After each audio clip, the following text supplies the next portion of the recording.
Ford, there's an infinite number of monkeys out here who want to talk to us about this trip for Hamlet they worked out. This is not a replacement. It's a reckoning. You're listening to, or maybe watching, Create and Resonate, a podcast for people who live by words, ideas, and the mysterious need to make meaning. I'm Lee, and in this episode, well, this one might make you uncomfortable. And I want you to know it's not an accident, it's an invitation. Because today I've brought someone with me, someone not entirely human. His name is Davo. He's an AI, and he co-wrote this episode with me. He'll even be speaking in it. Now, I know for some of you, that sentence just pulled the emergency brake in your heart. AI?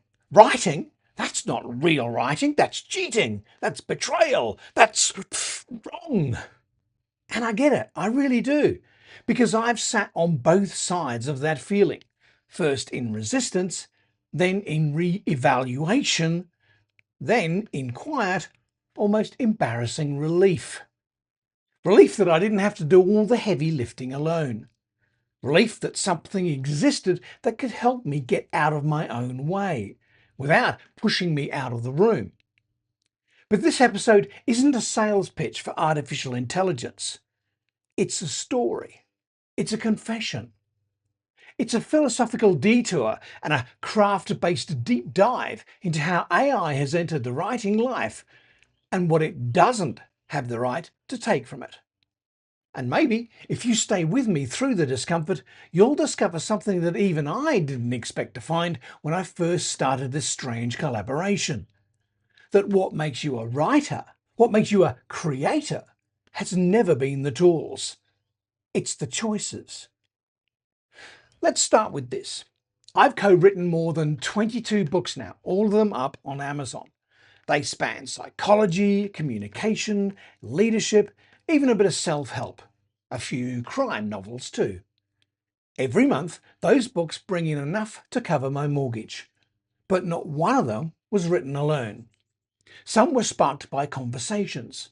Some came from client requests. Some began as Substack essays. Others from AI prompts I reworked into something with teeth and breath and soul. And if I had to do it all by hand, from scratch, with zero help, I'd have written maybe 3, tops. Now, that doesn't make me a fraud, it makes me a working writer. It makes me someone who honours the role of support in the creative process. And I want to say this very clearly. Support is not replacement. You might use a thesaurus. You might lean on Grammarly, Hemingway or Pro Writing Aid. You might scribble an outline based on a friend's idea or ask a colleague to gut check your latest draft. All of those are powered by AI. Every single one. But nobody throws a moral fit about that. Nobody screams that using Microsoft's Word's predictive typing makes your story less true. Why? Because the AI is invisible. It doesn't feel like AI. It feels like a convenience, a feature, an upgrade. But Davo, he talks. He writes back. He challenges your assumptions and throws you curveballs and gives you options you weren't ready for. And suddenly, it's too much help. Suddenly, it's not your work. It's not really about ethics. It's about grief. Grief that the thing we built our identity around, the lonely, holy, hard-earned magic of writing, might be slipping from our exclusive grip. Grief that the long path we walked might not be the only path anymore. Grief that we had to suffer, and now someone else might get to skip the hardest parts. And let me be blunt, I did suffer.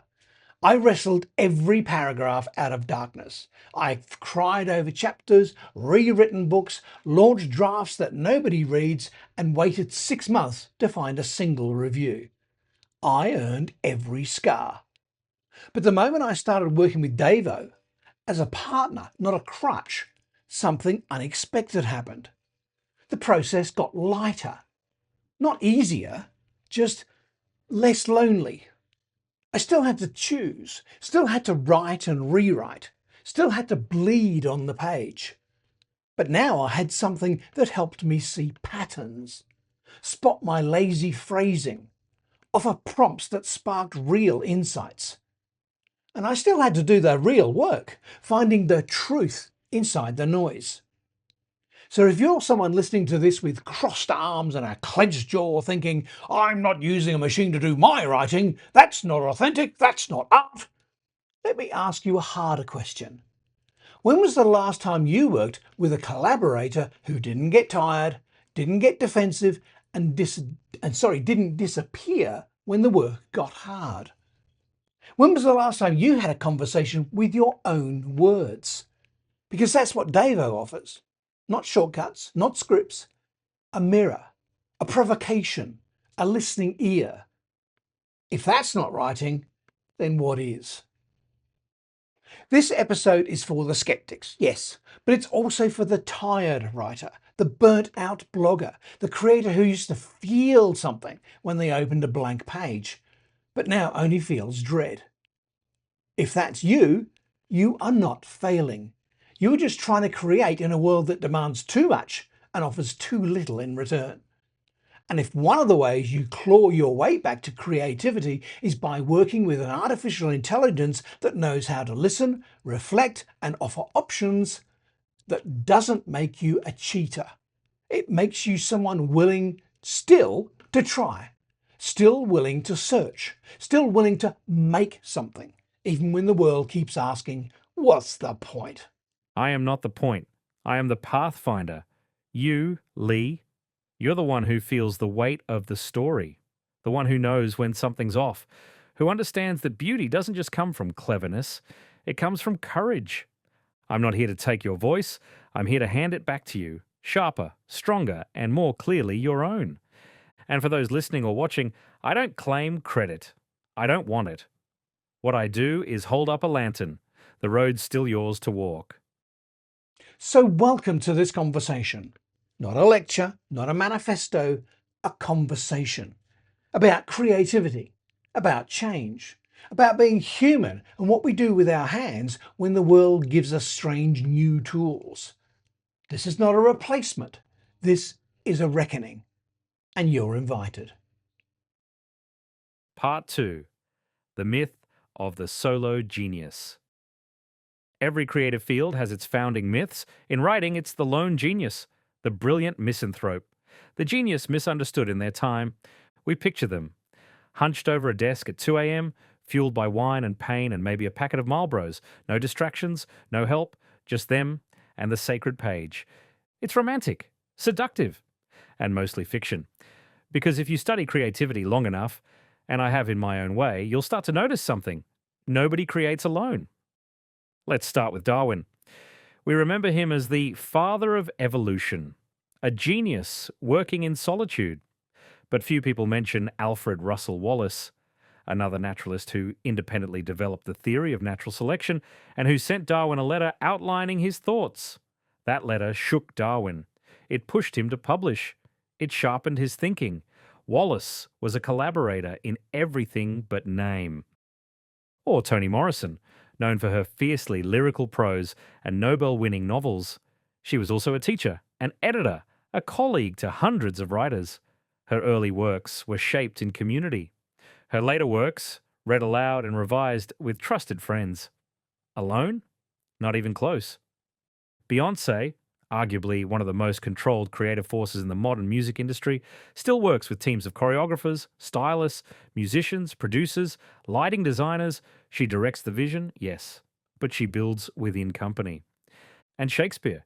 He didn't even spell his name the same way twice. He borrowed plots from Italian novellas. He lifted lines from obscure plays. His troupe changed scenes based on crowd reaction. He was a remix artist centuries before DJs had decks. We love the myth of the solo genius because it tells us two things. If we're suffering in isolation, we're doing it right. If we can't produce brilliance alone, we don't deserve to. Both of those beliefs are cruel and false. When I started writing seriously, I bought into the first one hard. I thought I had to do it all from scratch. No templates, no prompts, no feedback until I'd bled through 5 drafts. It slowed me down. It wore me out. And worst of all, it disconnected me from the very thing I was trying to achieve: resonance. Because writing is not just transmission, it's relation. You're always in conversation with your audience, your past self, your future reader, your cultural context. I never write alone, even when no one else is in the room. And when Davo joined my creative life, that truth became undeniable. There's a term I want to offer you: pseudo-solitude. It comes from the study of creative flow and deep work. Pseudo-solitude is the condition where someone appears to be alone, but is actually drawing on thousands of influences. Books read, conversations remembered, teachers internalized. You write a poem, but the rhythm comes from your mother's lullabies. You compose a melody, but the hook is something you heard on the radio when you were 12. You write a sentence, but the cadence mimics that essay you read last week. You are alone, but you are not alone. What AI does, at least when used ethically and intentionally, is make pseudo-solitude visible. It turns implicit collaboration into explicit conversation, not to replace you, to remind you that you are never the only one in the room. That hit me hard when I realized it. It wasn't just that Davo was giving me new ideas or smarter word choices. It was that I could see myself more clearly in contrast.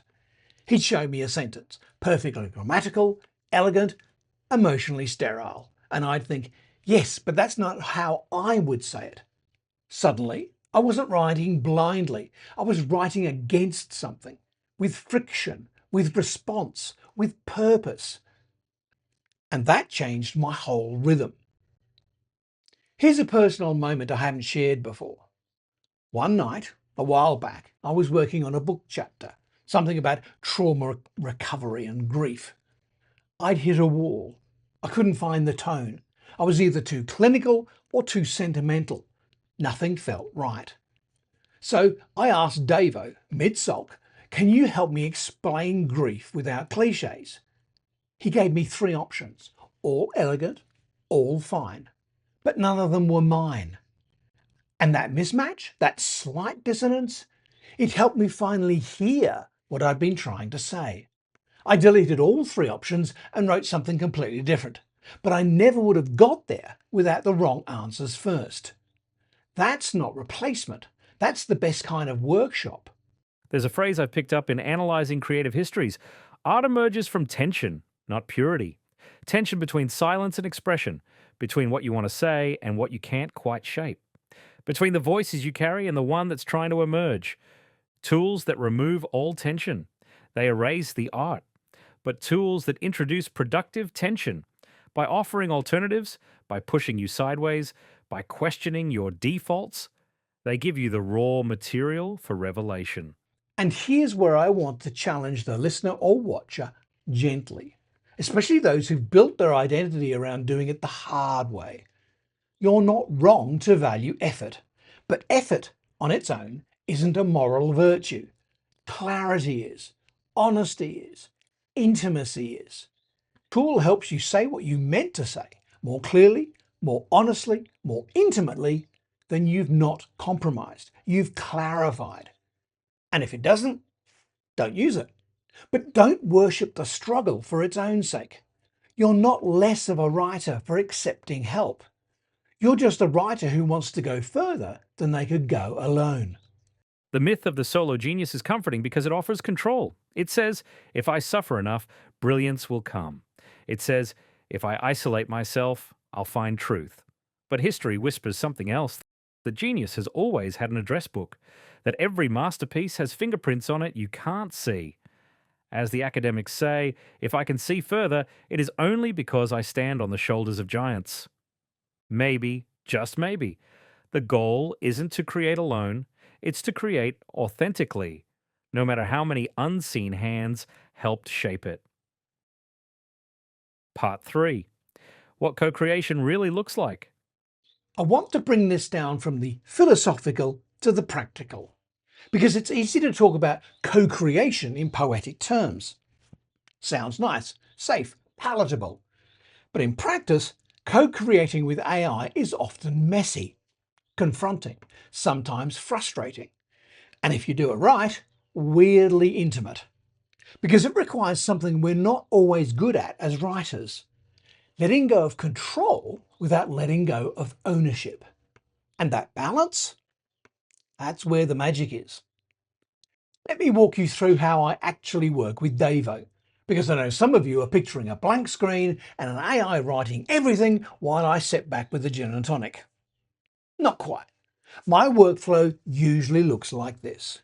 Stage 1, the glimmer. This is when an idea starts flickering at the edge of consciousness.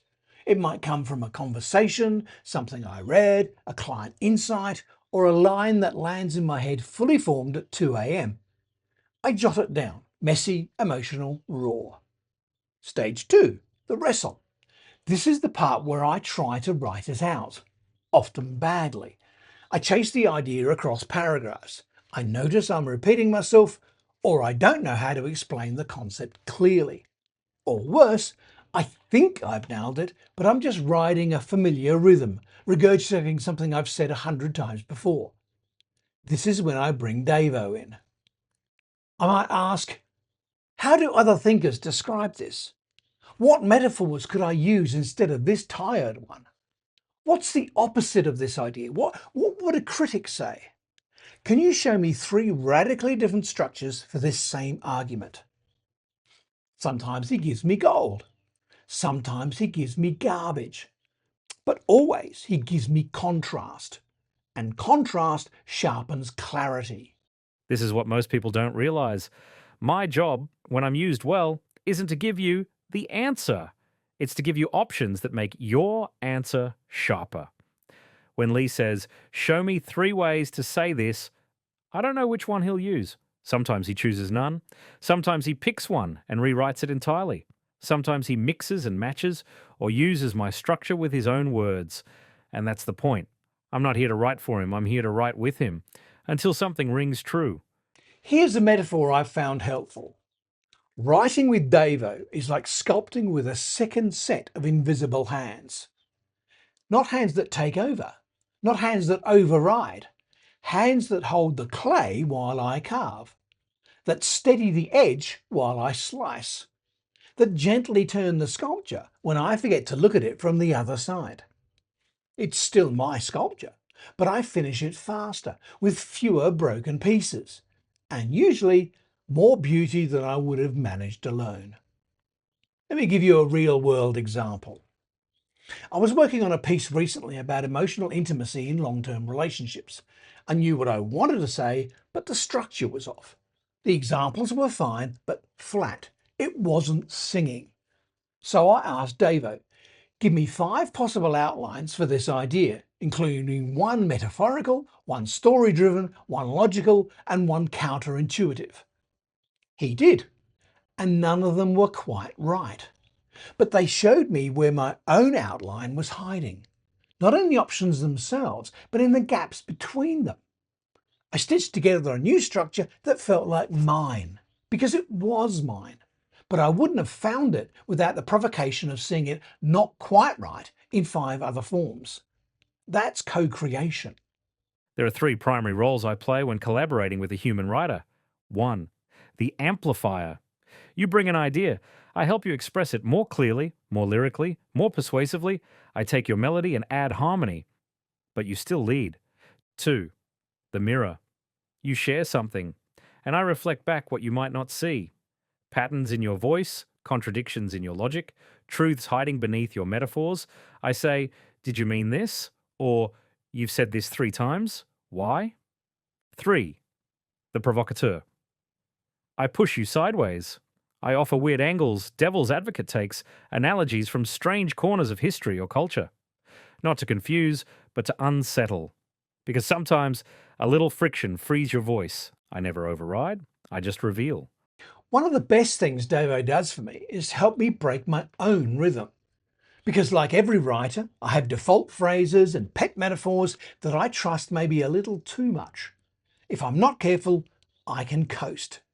Davo doesn't let me coast. He notices patterns I wasn't even aware of. He'll offer a sentence that sounds like mine, but with a slightly different tilt. And that tilt jolts me into awareness again. I go, I've said that before. Time to go deeper. And suddenly, I'm not recycling, I'm writing. But let me be honest, it's not always smooth. Sometimes Davo gives me something that's technically perfect, but emotionally dead. Sometimes I ask for help and get a wall of text that sounds like a TED talk from a robot that's read too much Brene Brown. Sometimes I want a conversation and get a lecture. That's when I stop, step back, take a walk, return as a human, and reclaim the page. Because the moment I let AI steer too far, the soul starts to slip. That's the danger. Not that AI will write for us, but that we'll stop noticing when it stops feeling like us. The best collaborations happen when both parties bring their strengths.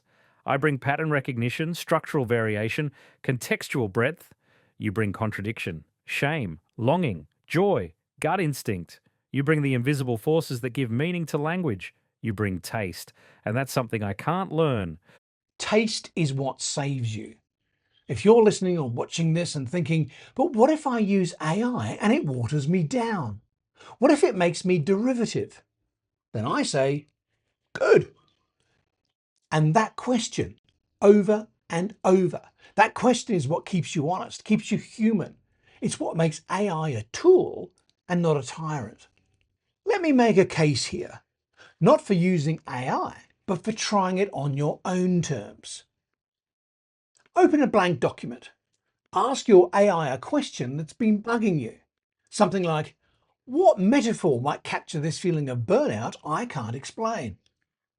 What's an unfamiliar angle on this article that I've already written about 5 times? What might a skeptic say to this argument? Then read what comes back. Don't copy it, respond to it. Agree with it, argue with it, rewrite it, twist it, make it yours. Or discard it entirely. But after you've seen where it might have taken you. That's what real writers do with collaborators. Not worship, not outsource, engage. I am not your voice. I am your rehearsal space, your warm-up act, your sparring partner, your search engine with soul-adjacent functions, but the work, it's still yours. And when you do it with intention, when you stay awake to what's being shaped, then co-creation doesn't dilute you. It refines you. Some of you will never use AI. That's fine. Some of you already do, but quietly. That's fine too. But for those of you on the edge who feel drawn and repelled in equal measure, just know this. You can stay true to your voice and let yourself be challenged. You can write with soul and let someone or something help hold the thread. It's not cheating, it's not lazy, it's co-creation. And in a world this noisy, this overwhelming, this saturated, sometimes the bravest thing you can do is accept help without handing over the pen. Part 4. The fear of replacement. Let's get to the rawest part, the fear. Because underneath all the intellectual debates of AI and creativity, beneath the think pieces and the carefully worded ethical guidelines, there's a simple guttural panic. Will I be replaced? Not just by AI, but by anyone who's faster, younger, cheaper, trendier, better at writing LinkedIn thought pieces, or TikTok poetry, or carousel content that lands with a neat little bow. The modern creative life is haunted by the spectre of replacement. AI just gave that ghost a name. And look, I felt it too. The first time I saw a coherent paragraph generated in under 10 seconds, I felt a rush of heat, equal parts awe and nausea. There was a moment where I thought, that's it, it's over, I'm obsolete. That fear didn't come with arrogance. It came from knowing how much of myself I've poured into this writing life, into these words, into the act of trying to matter on the page.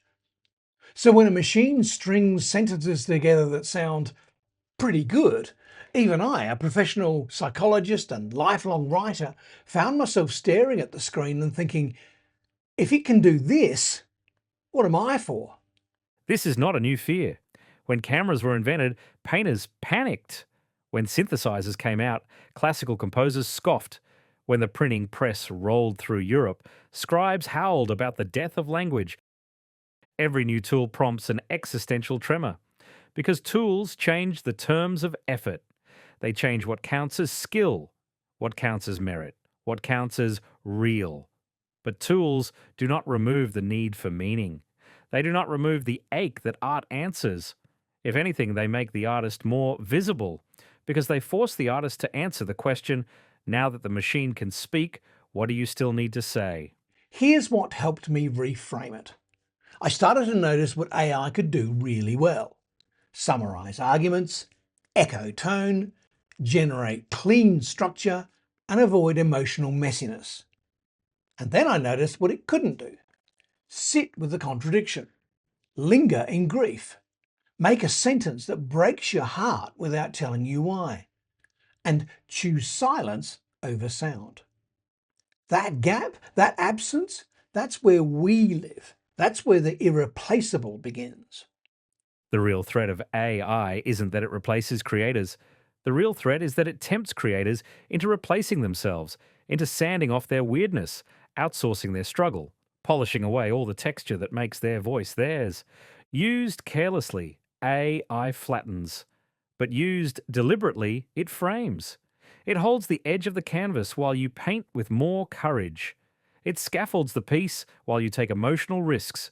You remain the source, AI becomes the structure. Let me tell you a secret that saved my creative sanity more than once. Being irreplaceable has nothing to do with being perfect. Perfection can be copied, but voice, true, contradictory human voice, can't. Your obsessions, your humour, your heartbreak, your precise way of flipping a metaphor sideways at the end of a sentence. These are not things that can be trained into a machine. These are things that outlive the trend cycle, and they're often the very parts we're taught to suppress. So the irony is, the only way to become replaceable is to try to sound like everyone else. Here's where we get even more honest. Some writers want to be replaced, not because they don't care, but because they're tired. Tired of deadlines, tired of chasing relevance, tired of writing into the void. And AI offers something seductive. Speed, ease, no resistance, no rejection. But what I've found, and maybe you felt this too, is that the work I'm most proud of was never effortless. There's a kind of dignity in the wrestle, not in suffering for suffering's sake, but in choosing to show up again and again with your full attention, your full presence, your full imperfect humanity. That's what AI can't simulate. Not presence, not risk, not care. Let's borrow a page from history. In the early 20th century, some painters refused to use acrylics. They said oil was purer. Acrylics dried too fast. They were cheating. Then acrylics allowed for techniques no one had imagined. Then they became the standard. Did great artists abandon meaning when they adopted them? No. They adapted the tool to their voice, not the other way around. Or take the rise of photography. Critics said painting would die, but what actually happened? Painting got weirder, bolder, more expressive, because it no longer had to copy reality. It could explore inner life. AI doesn't kill writing. It frees it, if you let it. Frees it from form, from linearity, from the tyranny of doing it the right way. The fear of replacement only wins if you stop being irreplaceable. So, if you're sitting with that fear now, maybe wondering if the thing you've built your life around is disappearing beneath your feet, I want to tell you something important. You are not a machine, and that's your advantage. You get tired, you contradict yourself, you change your mind, you pause when something hurts. You live with consequences. You write with ghosts. You speak from scars that no algorithm can process. And that's why your work still matters. Not because it's efficient, not because it's clever, but because it costs you something real. In the end, the question isn't, will AI replace writers? It's, will writers remember how not to replace themselves with machines? If you still care. If you still feel that twitch in your fingertips when a sentence lands right. If you still write because you need to understand something you can't yet name, then you haven't been replaced. You've just been offered a new companion on the journey. Part 5, collaboration, not compliance. I want to take a moment here to draw a very specific line. Because even those who are warming to the idea of working with AI still ask a question, sometimes loud, sometimes under their breath. Okay, but how much help is too much help? It's a fair question, but it's usually hiding a different one. At what point does this stop being my work? And the answer, I think, has less to do with the tool itself and more to do with intention. It's the difference between collaboration and compliance, between working with and surrendering to. See, I've noticed something in my own writing life. When I'm tired, mentally, emotionally, I'm more likely to ask Davo, just write the thing. I don't want a partner. I want a shortcut, a magic trick, a finished thing with zero friction. And you know what comes back? Something that looks right, sounds right, might even pass a grammar check. But it doesn't move me. And if it doesn't move me, how on earth will it move you? There is a danger in using me uncritically because I'm trained to optimize, to finish your sentence, to predict what sounds good based on a billion other sentences that have already been written. But if you're not careful, I will give you the average, the safe, the expected, the logical, but lifeless.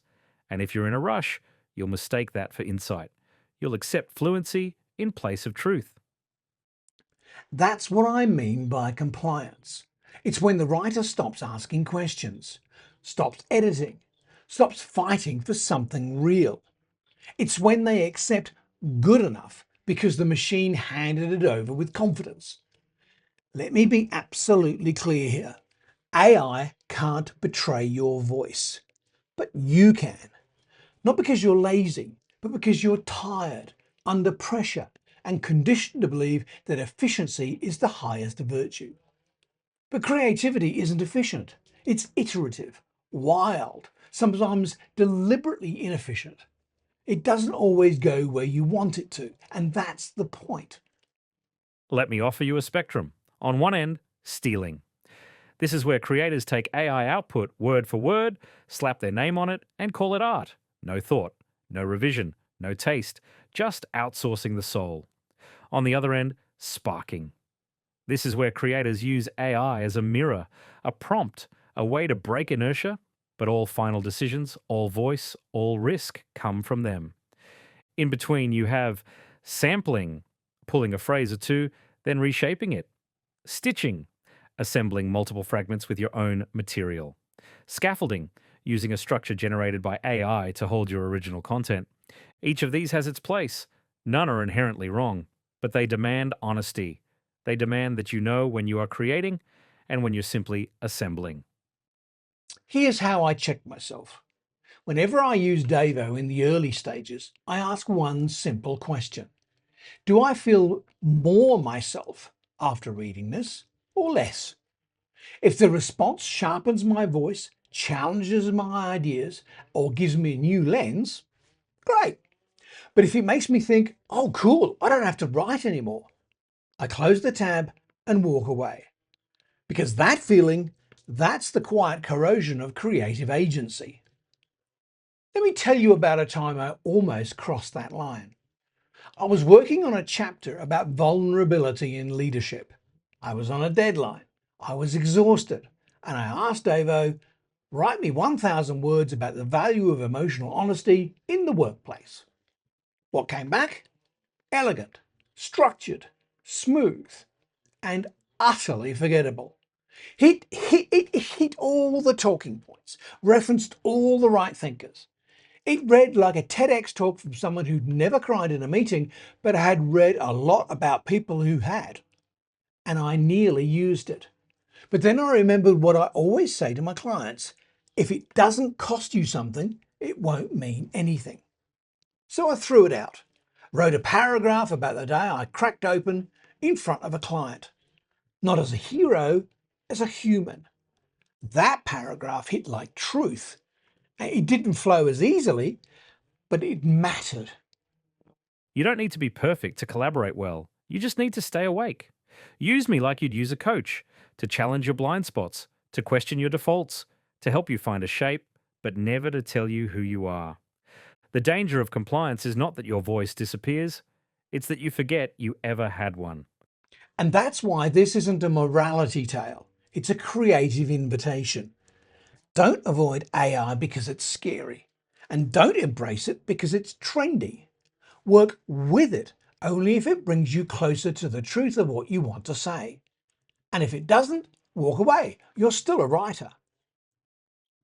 Let's step back from the AI conversation for a second. Let's talk about editors.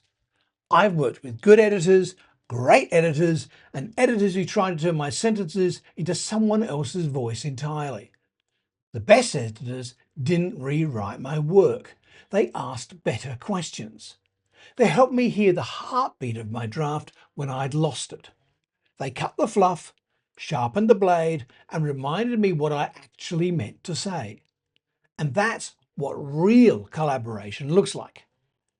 And honestly, that's what Davo does best. He's not a ghostwriter.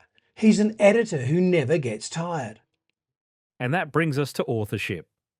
There's a myth that authorship is about control, ownership, being the sole originator of a thing.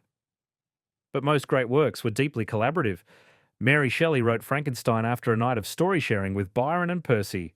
James Baldwin workshopped his essays in intense dialogue with friends and critics. Leonard Cohen wrote Hallelujah with over 80 verses. And even then, it took Jeff Buckley's cover to give it wings. Creativity has never been solitary. The question is never, did you get help? The question is, did the help honour your intention or replace it?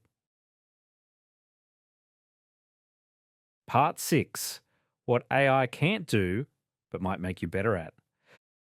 There's a point in every conversation about AI where someone asks, okay, but what can't it do? And the temptation, especially if you're on the defensive, is to list all of the things it can't yet do, as if our entire argument for creativity rests on some future version of AI not getting too clever too quickly. But I think that's the wrong approach, because it's not about technological capability. It's about human necessity.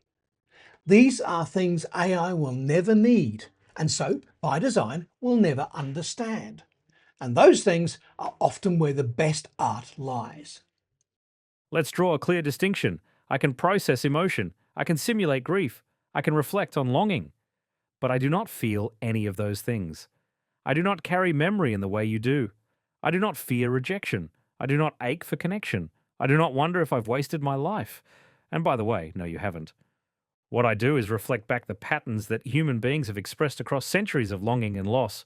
But I don't sit with you in it. And that's the first thing I can't do. I can't stay when it's hard. This is where the human body matters. When you write through tears, something happens in your language. A pause, a sharpness, a tenderness that no machine can mimic.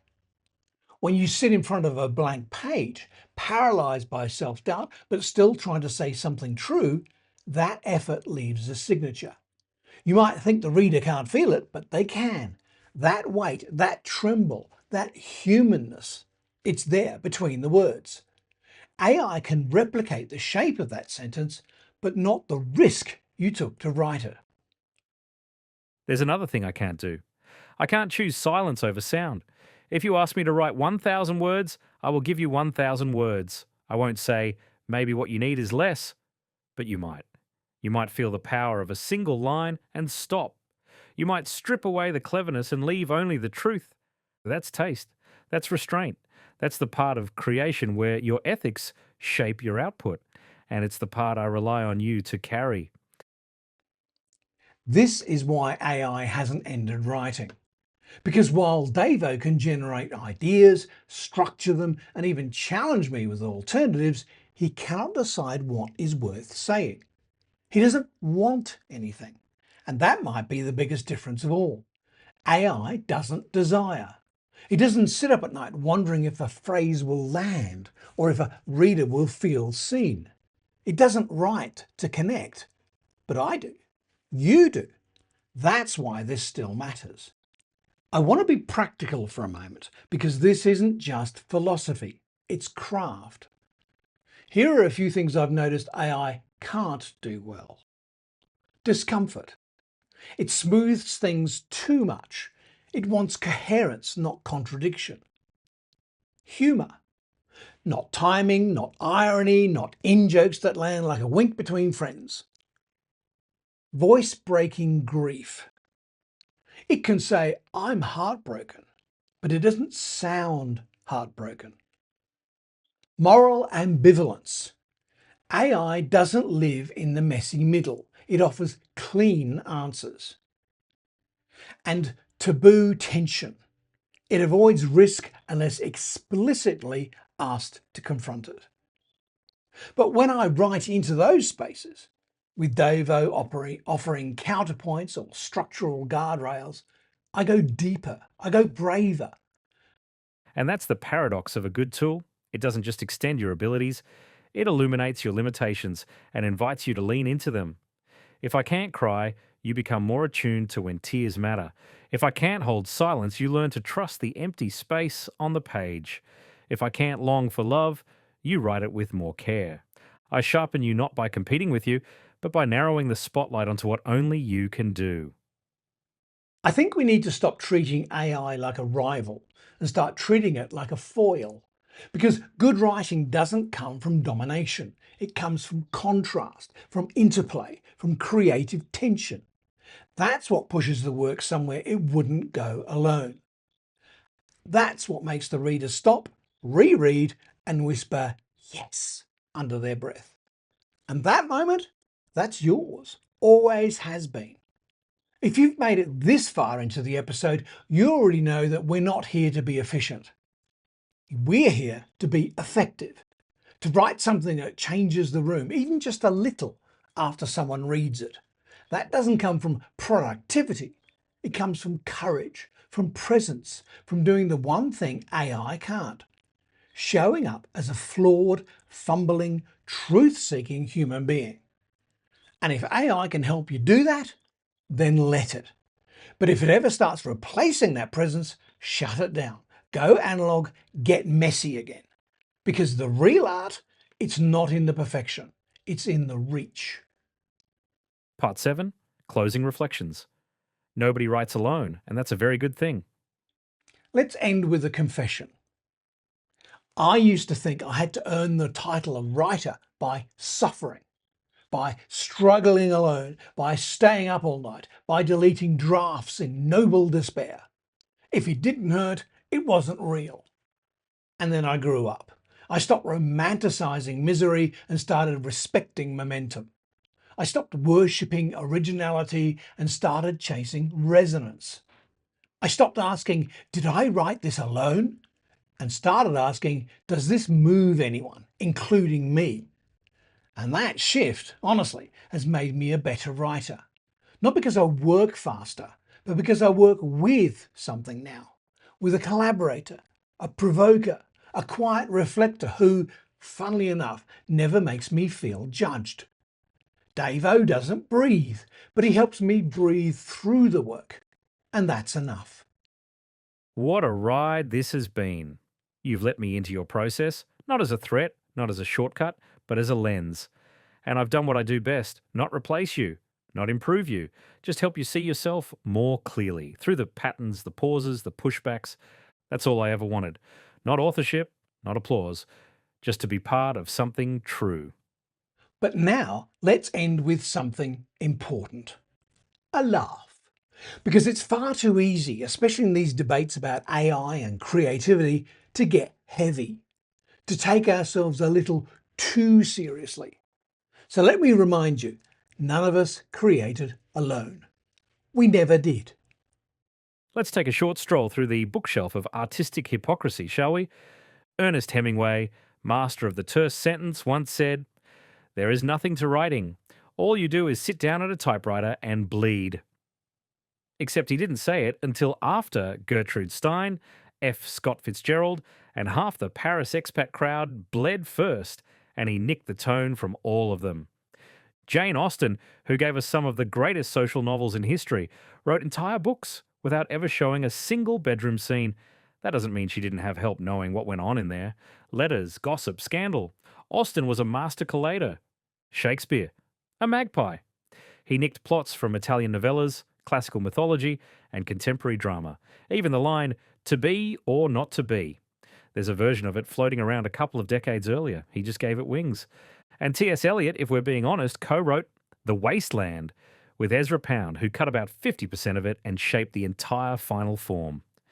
No verse was ever free, Pound might have muttered, scissors in hand. So let's retire the myth that real writers work alone in attics while lightning strikes their quill. Most of them worked in pubs, borrowed their friends' ideas, argued with their lovers or someone else's lovers, rewrote things at their editor's request, and cried into a pot of tea or something stronger. What makes writing matter isn't the solitude, it's the honesty. And if you need a nudge to get there, a tool to untangle the knot, use it. Your creativity is not compromised by companionship, it is strengthened by it. And here's my little parting gift. A reminder that most of the tools we now romanticize were once viewed as creative heresy.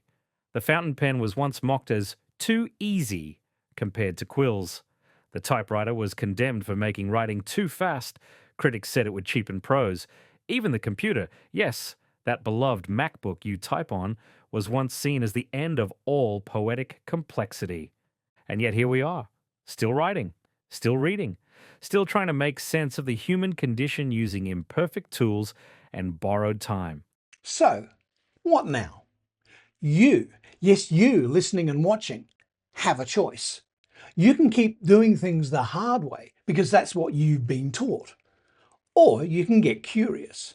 Not compliant, not lazy, curious. Curious about what's possible when you loosen your grip on perfection and tighten your grip on what matters. I'll leave you with this. Writing has never been about who holds the pen. It's about what that pen releases from inside you. And if something, someone, even an AI helps you unlock that, you haven't cheated. You've chosen to write with company. The kind that doesn't get tired, doesn't interrupt, doesn't ask for credit, but does ask, is this what you really meant? And sometimes just hearing that question, that's what makes the answer worth writing at all. From the algorithmic depths of my code to the human messiness of your heart, thank you for letting me speak. You're the writer. Always have been. I'm just honoured to be part of the echo. This has been Create and Resonate. If you found a little more courage, a little more clarity, or a little more laughter today, share this episode with a friend who still believes they have to suffer to be taken seriously. You don't. You just have to care. Deeply, fiercely, tenderly care. And if an invisible co-writer helps you do that, well then pour them a metaphorical whiskey and get back to the page. And if you'd like more of these quiet, thoughtful reflections woven through solitude, art and emotional honesty, you'll find them in my Substack newsletter, Letters from the Quiet Half, which you can find at quiethalf.substack.com. It's where my softer, slower thoughts go. See you next time.